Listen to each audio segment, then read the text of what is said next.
Hello everyone. This is me Shadi. This is me Babon. Welcome to our channel. কেমন আছো তোমরা? আশা করি অনেক অনেক ভালো আছো। একদম। তো আজকের ভিডিওটা অন্য ভিডিওর তুলনায় অনেক বেশি স্পেশাল হতে চলেছে। কারণ ভিডিওর টপিকটা এমন, মানে সত্যি কথা এমন একটা জিনিস যেটা সবাইকে একদিন না একদিন যেতেই হবে। একদম, কেউ আগে কেউ পরে। বুঝতেই পারছো যে এটা কবরকে নিয়েই কথাবার্তা হচ্ছে। যেহেতু ভিডিও টাইটেলটি হলো কবরের আযাব, তো অবশ্যই দেখবো। আর হুজুর ভিডিও কিন্তু আমি কম বেশি করে দেখেছি, খুব সুইটনেস, খুব ভালো লাগে। একদম পার্সোনালি আমাদের খুব ভালো লাগে হুজুরকে, মানে ওনার ভিডিও আনতে আমাদের খুব ভালো লাগে। তো যেহেতু দেখবো আব্দুল রাজ্জাক বিন ইউসুফ, হ্যাঁ, তো হুজুর ভিডিওতে কন্টিনিউ তোমরা চাচ্ছ, তো অবশ্যই আসবে কন্টিনিউ। আর চেষ্টা করবো যে প্রত্যেকটা হুজুর কম্বিনেশন করে আনা, কারণ সবার রিকোয়েস্টগুলো রাখতেই তো হয়। একদম। আর চ্যানেল যদি নতুন হয়ে থাকো চ্যানেলটা সাবস্ক্রাইব করে দেবে, পাশে থাকা বেল আইকনটি টং করে বাজিয়ে দেবে, একটা লাইক করে দেবে, আর মেন ভিডিও ডেসক্রিপশন বক্সে লিংক পেয়ে যাবে, চেক আউট করো। তো চলো গাইস, আজকে ভিডিওটি শুরু করা যাক। কবর হচ্ছে পরকালের প্রথম স্তর, প্রথম বিপদ। ভাই না জামিন হো ফাবাদ হাইসরমিন হো। মানুষ যদি কবরে বেঁচে যায় তাহলে এরপরে যত স্তর আছে সব সহজ হয়ে যাবে। মানুষ যদি কবরে বাঁচতে না পারে তাহলে এরপরে যত স্তর আছে সব আরো কঠিন ও জটিল হয়ে যাবে। কবর যত কঠিন, কিয়ামত তার চেয়ে অনেক বেশি কঠিন। কিয়ামত যত কঠিন, জাহান্নাম তার চেয়ে অনেক অনেক অনেক বেশি কঠিন। কি দিয়ে বুঝায় আপনাকে আমি কবর কত কঠিন? রাসূল সাল্লাল্লাহু আলাইহি ওয়াসাল্লাম বলেন, যখন তাকে কবরে জিজ্ঞাসা করা হবে দ্বীন সম্পর্কে, মুহাম্মদ সাল্লাল্লাহু আলাইহি সাল্লাম সম্পর্কে, ইসলাম সম্পর্কে, সে যদি উত্তর দিতে না পারে, ইয়াযরিবু জারবাতান, এত জোরে তাকে ফেরেশতা মারবেন, ইয়াসি হুসাই হাতান, সে বাপরে মারে করে চিৎকার করবে, ইয়াসমাউ মাওয়াইদাল মাশরিকুল মাগরিব ইল্লা সাকালাইন, সারা পৃথিবীর জীবজন্তু, কীট পতঙ্গ, পদার্থ, জড় পদার্থ সব কিছু তার চিৎকার শুনতে পাবে, মানুষ আর জিন শুনতে পাবে না। এখান থেকে 50,000 কোটি কিলোমিটার দূরে যে বস্তু আছে সেও শুনতে পাচ্ছে এই কবরের চিৎকার। সে কত জোরে চিৎকার করছে আপনাকে আমি বুঝাতে অক্ষম। মুহাম্মদ সাল্লাল্লাহু আলাইহি ওয়াসাল্লাম বলেছেন, যে মারে সে চোখে দেখে না, যে মারে সে কানে শোনে না, যে মারে সে ফেরেশতা, তার রং বিভিন্ন ধরনের, কালো নীল, ভিন্ন ধরনের রং, চোখে দেখে না, কানে শোনে না, কোথায় মারছে আর চিৎকার যে করছে ও শুনতে পায় না, যার কারণে তার মারার গতির পরিবর্তন হয় না। মারে যে সে পুলিশ নয়, মারে যে সে মানুষ নয়, সে খায় না, পেশাব করে না, তার সংসার নাই, তার বিবাহ শাদী নেই, তিনি হচ্ছেন ফেরেশতা। প্রথম বাড়িও যেমন, শেষ বাড়িও তেমন, এইভাবে তাকে মারতে থাকবে বিচারের দিন পর্যন্ত। রাসূল সাল্লাল্লাহু আলাইহি সাল্লাম বলেন, যে লাঠি দিয়ে মারা হয়, যে হাতুড় দিয়ে মারা হয়, সেই হাতুড় যদি পাহাড়ের উপরে মারা হয় তাহলে ফায়াসির তোরাব, সেটা পাথর হয়ে যাবে, ধুলা হয়ে যাবে, একবারে খান খান হয়ে। পাহাড়ের উপরে মারা হলে পাহাড় ধুলা হয়ে যাবে। যেই হাতুড় দিয়ে মারা হয় সেই হাতুড়টা যদি পাহাড়কে মারা হয় তাহলে পাহাড় ধুলা হয়ে যাবে। মুহাম্মদ সাল্লাল্লাহু আলাইহি সাল্লাম এইভাবে বলেন। কি দিয়ে বুঝায় আপনাকে আমি কবর কত কঠিন? এখানে চিৎকার করছে, তার কণ্ঠ, তার শব্দ শুনতে পাচ্ছে 50,000 কোটি কিলোমিটার দূরে। যে মানুষ, যে জীবজন্তু আছে, জিন আর মানুষ ব্যতীত যেই পদার্থ, জড় পদার্থ আছে, সে শুনতে পাচ্ছে। কবরের শাস্তি শুনতে পাচ্ছে গিলাসটা, কবরের শাস্তি শুনতে পাচ্ছে বক্সটা, কবরের শাস্তি শুনতে পাচ্ছে বাল্বটা, কবরের শাস্তি শুনতে পাচ্ছে এই মাইক, সব কিছু শুনতে পাচ্ছে কবরের চিৎকার। কিন্তু মানুষ এবং জিন শুনতে পায় না। শুনতে পাইলে সে বাঁচত না। আপনাকে আমি বুঝাতে পারি কবর কি জিনিস। রাসূল সাল্লাল্লাহু আলাইহি সাল্লাম দিন রাত কবরের শাস্তি থেকে বাঁচতে চাইতেন। যখনই তিনি জানাজায় দাঁড়াতেন তখন লোকটার জন্য কবরের শাস্তি থেকে আল্লাহর কাছে বাঁচতে চাইছেন, আল্লাহ তুমি তাকে কবরের শাস্তি থেকে বাঁচাও। সম্মানিত দিনী ভাই বোন, বাড়ির পিছন দিকে যে 2 হাত 2.5 হাত গর্ত করে কবর করা হয়েছে তার নাম কবর নয়। সেটাই যদি কবর হতো তাহলে যাকে বাঘে খেয়ে নিল তার কবর কোথায়? কবরস্থানে 2-2.5 হাত যে কবর করা হয় সেটাই কবর নয়। সেটাই যদি কবর হতো তাহলে যে আগুনে জ্বলে ছাই হয়ে গেল তার কবর কোথায়? সেটাই যদি কবর হতো তাহলে যে পানিতে ডুবে হারিয়ে গেল তার কবর কোথায়? মরার পর থেকে নিয়ে বিচারের দিন পর্যন্ত একটা দীর্ঘ সময়ের নাম কবর, যাকে বলা হয় আলামে বারজাক। এই দীর্ঘ সময়ের নাম কবর, এটা কোনো জায়গা, কোনো স্থান নয়। সম্মানিত দিনী ভাই বোন, এই দীর্ঘ সময়ের ভালোটা হলো ভালো, খারাপটা হলো খারাপ। মানুষটা যদি ভালো হয়, মরার পরে ফেরেশতা যখন জিজ্ঞাসা করবেন, তখন যদি তার উত্তর ঠিক হয়, তাহলে ফেরেশতা বলবেন নামকা নামাতিল আরুসে লাইকুদুইলা আবালিহি, তুমি ঘুমিয়ে যাও বাসর রাতের ঘুমানোর মতো, যাকে কেউ জাগাবে না তার অতীব প্রিয় মানুষ ছাড়া। তুমি ঘুমিয়ে যাও বাসর রাতের ঘুমানোর মতো, যাকে কেউ জাগাবে না অতীব প্রিয় মানুষ ছাড়া।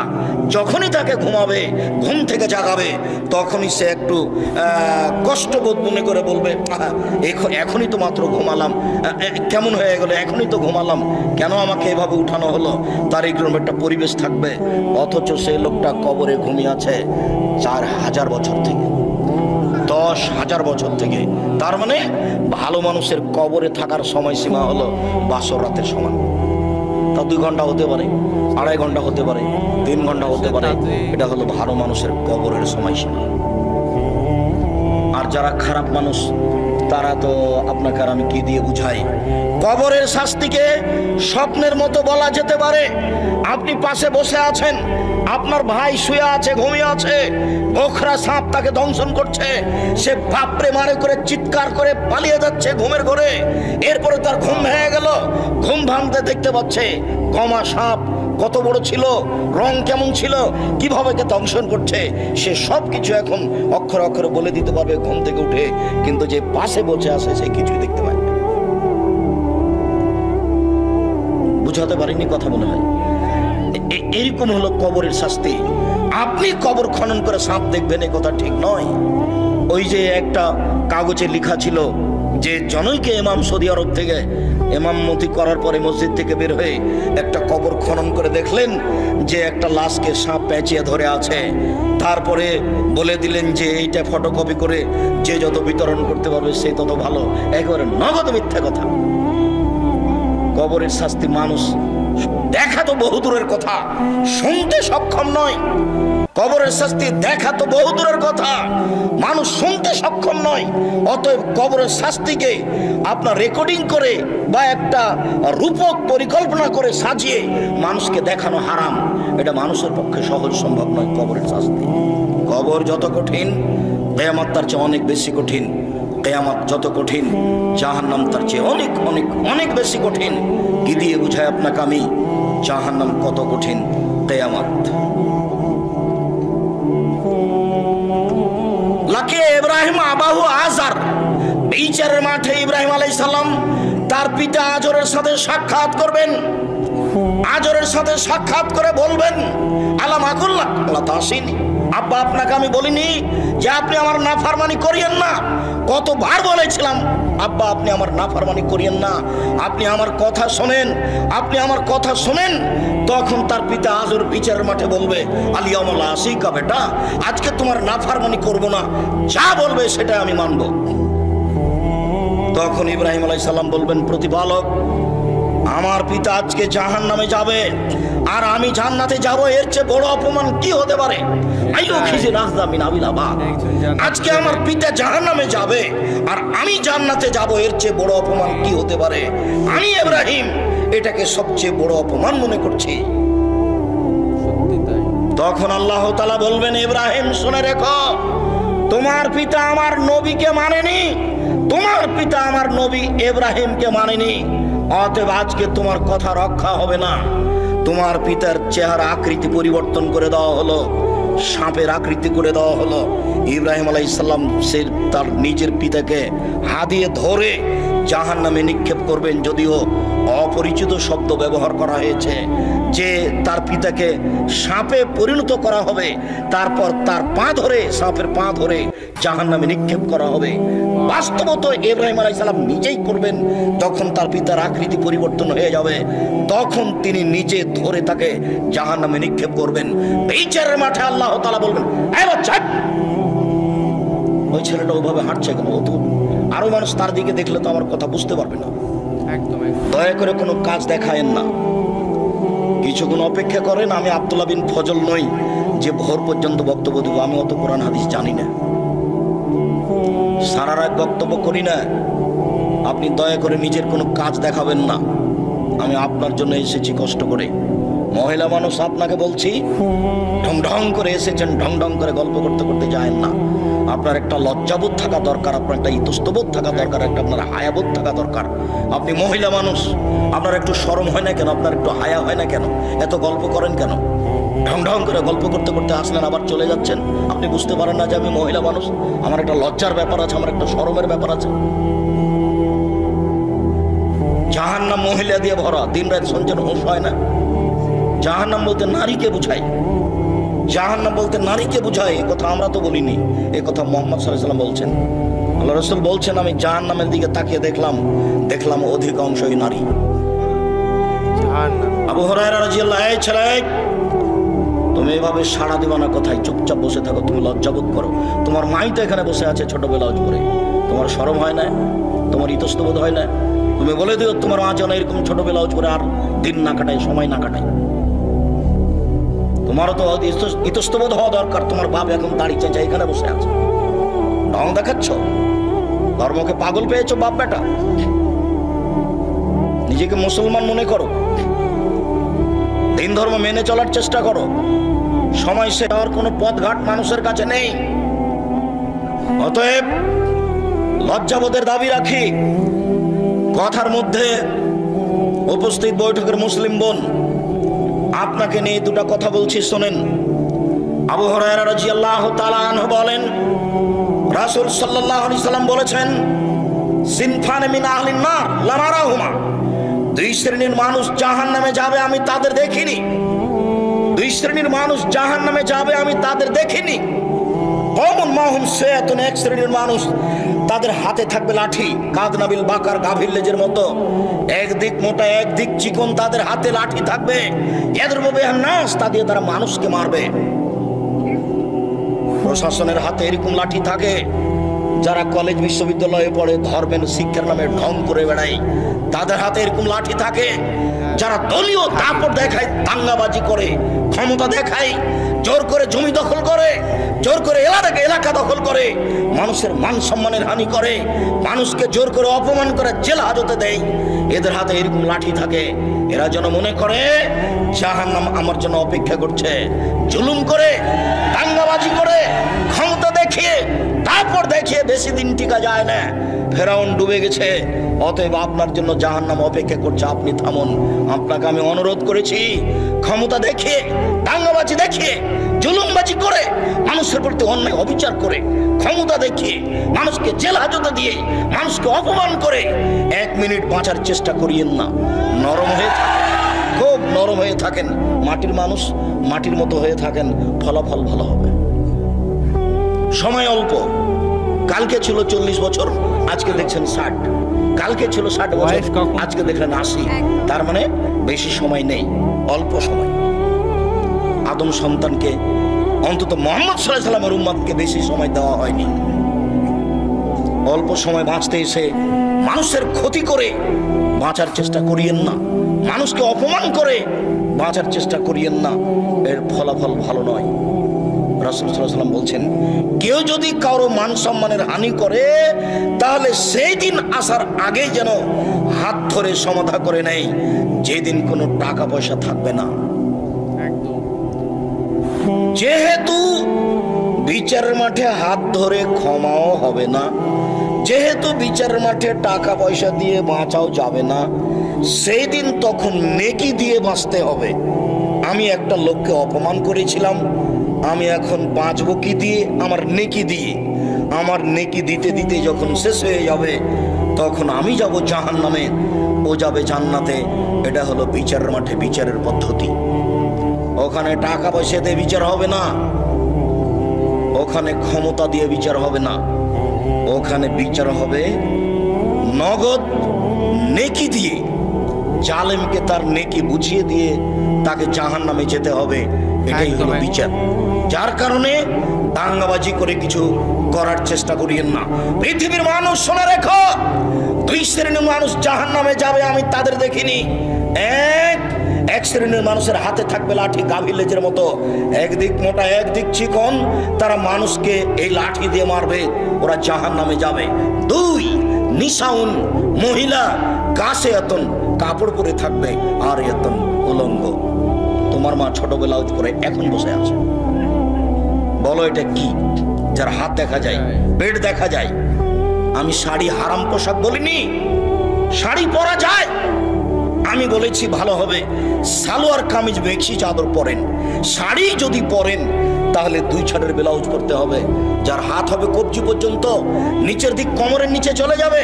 1.5 গজ কাপড়ের ব্লাউজ করতে হবে। আর শাড়ি পরলে পা মোজা পরতে হবে। বাইরে বের হলে শাড়ি পরে পা মোজা না পরে যদি অটোতে উঠে তাহলে হাঁটু পর্যন্ত পা খুলে যাবে। এই পোশাক পরে তোমার মা বাইরে যেতে পারে না। আর এটা হচ্ছে পল্লী অঞ্চল, সারা গ্রামের সবাই নাকি চাচা, সবাই নাকি ভাই, সবাই নাকি বাপ, সবাই সবার সাথে কথা বলছেন নির্দ্বিধায়। অবাক মনে করছেন যে আপনি এরকম করছেন যার জন্য পৃথিবীর সবাই করছে, এরকম কথা ঠিক নয়। আপনি বগুড়া জামিলে যান, এক শ্রেণীর মানুষ আছে, এক শ্রেণীর পরিবার আছে, ওদের পরিবারের ওদের মহিলাদের কাপড় পুরুষ দেখে না। যদি পুরুষ দেখে নেই তাহলে সেই কাপড় তারা আর পরবে না, তাকে আগুন দিয়ে জ্বালিয়ে দেবে। আপনার স্ত্রী আপনার মেয়ে নগ্ন হয়ে চলছে, যার কারণে আপনি বলছেন পৃথিবীতে সবাই এরকম। ওদের সব সময়ের পোশাক পুরুষ দেখে না। ওরা বাড়ির বাইরে বের হলে শুধু বোরকা দেখতে পাবে, অন্য কিছু নয়। অথচ তারা বেঁচে আছে, আজও পৃথিবীতে বেঁচে আছে, তাদের দিন চলে। সম্মানিত দিনী বোন শুনুন, আপনাকেই বলছি, আপনার রাস্তাতে হাঁটা দেখলে লজ্জা হয়, আপনার চলাফেরা দেখলে খারাপ লাগে, লজ্জা হয়। মনে হয় যেন আপনার স্বামী নেই, মনে হয় যেন আপনার বাপ নেই, আপনি যেন পিতাহীন মানুষ, আপনি যেন স্বামীহীন মানুষ। স্বামী থাকলে আপনার এরকম অবস্থা কেন? আত্মমর্যাদা থাকবে স্বামী থাকলে। আপনার একটা আত্মমর্যাদা আছে, স্বামীর একটা আত্মমর্যাদা আছে। স্বামীর আত্মমর্যাদা খেয়াল করলে তো আপনি এমনটা করতে পারেন না। স্বামীর একটা আত্মমর্যাদা খেয়াল করা দরকার। আসমা রাদিয়াল্লাহু তাআলা আনহা বলেন, আবু বকর সিদ্দিকের মেয়ে আসমা রাদিয়াল্লাহু তাআলা আনহা বলেন যে আমি মাঠে থেকে খেজুরের আঁটি বোঝা মাথায় করে নিয়ে আসছিলাম। রাস্তায় রাসূল সাল্লাল্লাহু আলাইহি ওয়াসাল্লামের সাথে দেখা হয়ে গেল। আল্লাহ রাসূল আমাকে বললেন, আসমা তুমি উটের উপরে চলে আসো, উটের উপরে উঠো। তখন আমি লজ্জা করলাম। আমার স্বামী জুবাইরের আত্মমর্যাদাকে আমি খেয়াল করলাম, না না না না না, আমি যদি রাসূলের উটের পিছনে উঠি তাহলে জুবাইর এটা খারাপ মনে করবে। জুবাইরের একটা আত্মমর্যাদা আছে, তার একটা দাম আছে। আমি এই হিসাব করে আর রাসূলের উটের পিছন দিকে উঠলাম না। আমি বাড়িতে এসে বললাম, জুবাইর শোনেন, আমার স্বামীকে বললাম এই ঘটনা, আপনার আত্মমর্যাদাকে হিসাব করে মহিলা মানুষ মাঠে থেকে বোঝা মাথায় করে নিয়ে চলে আসো, এটা আমাকে খারাপ লাগে। হাদিস বুখারী মুসলিম, তার নাম আত্মমর্যাদা। এই ছেলে, তোমার বাপের একটা আত্মমর্যাদা থাকলে তোমার মা এভাবে বসে থাকতে পারে? তোমার বাপ একটা কাপুরুষ, তোমার বাপ একটা কাপুরুষ, তোমার বাপ একটা কাপুরুষ। মনে কিছু নিও না। তোমার বাপের ব্যক্তিত্ব থাকলে, তোমার বাপের মর্যাদা থাকলে, তোমার বাপের আত্মমর্যাদা থাকলে তোমার মা এভাবে চলতে পারতো না। এটা অসম্ভব হতে পারে না। তোমার বাপ নিজেকে পশু প্রাণীর মতো মনে করে। বুঝেও বুঝে না, ওরা অন্তর আছে বুঝে না, দেখেও দেখে না, ওরা চক্ষু আছে দেখে না, শোনেও শোনে না, ওরা কান আছে শোনে না। উলাইকা কাল আনআম, তারা পশু প্রাণীর মতো, তারা গরু ছাগলের মতো, তারা কুকুর সিরগালের মতো, বালহুমাদাল, বরং তার চেয়ে খারাপ। তোমার পিতা পশু প্রাণীর মতো নিজেকে মনে করে। ব্যক্তিত্ব থাকলে এইভাবে স্ত্রী ঘুরতে পারে? যেভাবে চোখ ঘুরে বউ সেভাবে ঘুরে, চোখ যেভাবে ঘুরে বউ সেভাবে চলে। তার নাম ক্ষমতা, তার নাম ব্যক্তিত্ব, তার নাম আত্মমর্যাদা। রাসূল সাল্লাল্লাহু আলাইহি সাল্লাম বলেন, নিসাউন মহিলা কাসিয়াতুন কাপড় পরে থাকে, আর এতুন উলঙ্গ। তোমার মার পোশাককে আল্লাহ নবী উলঙ্গ বলেছেন, আর তোমার বোনের পোশাক কালার রাসূল উলঙ্গ বলেছেন। এই ছেলে, এই হাদিসের বিকল্প কি তর্জমা হতে পারে তুমি বিবেচনা করো, আমি এ কথা বলিনি। এ কথা মুহাম্মদ সাল্লাল্লাহু আলাইহি ওয়াসাল্লাম বলেছেন, নিজেকে পশু প্রাণী মনে করো না, নিজেকে গরু ছাগল মনে করো না, নিজেকে মানুষ মনে করিও। পশু প্রাণীর বিচার হবে না, গরু ছাগলের বিচার হবে না, কুকুর শ্রীগালের বিচার হবে না, বিচার মানুষের হবে, বিচার জিনের হবে।